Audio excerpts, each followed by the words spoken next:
9वीच्या विद्यार्थिनीवर 6 जणांकडून सामूहिक अत्याचार, कपडे बदलतानाचा व्हिडिओ काढून ब्लॅकमेल. 2 आरोपींना अटक करण्यात आली तर इतरांचा शोध सुरू. घरात आई आणि मुलगी दोघीच राहायच्या. 6 नराधमांनी साधला डाव. 2 महिने तोडले अब्रूचे लचके. मुंबईला हादरवणारी घटना. मीरा रोड परिसरातून एक अत्यंत संतापजनक घटना समोर आली आहे. अवघ्या 14 वर्षांच्या 9वीत शिकणाऱ्या अल्पवयीन विद्यार्थिनीला ब्लॅकमेल करून 6 नराधमांनी तिच्यावर सामूहिक बलात्कार केल्याचा गंभीर प्रकार उघडकीस आला आहे. पीडित मुलीचा कपडे बदलतानाचा अश्लील व्हिडिओ काढून आरोपी तिला तो सोशल मीडियावर व्हायरल करण्याची सतत धमकी देत होते. या प्रकरणी काशीमीरा पोलीस ठाण्यात गुन्हा दाखल करण्यात आला असून पोलिसांनी तात्काळ कारवाई करत 2 आरोपींना बेड्या ठोकल्या आहेत, तर 4 फरार आरोपींचा शोध सुरू आहे.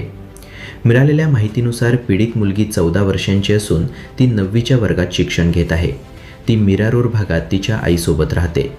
जून महिन्यात एका 25 वर्षीय नराधमाने मुलगी घरात एकटी असल्याचा गैरफायदा घेत तिचा कपडे बदलतानाचा अश्लील व्हिडिओ चोरून शूट केला होता.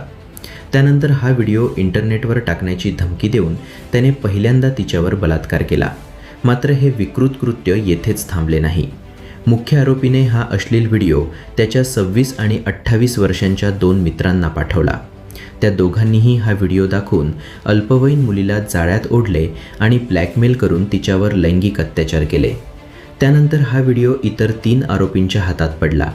त्यांनीही मुलीच्या असहायतेचा फायदा घेत तिला अश्लील व्हिडिओ व्हायरल करण्याची धमकी दिली आणि तिला वेगवेगळ्या ठिकाणी बोलावून तिच्यावर अत्याचार केले.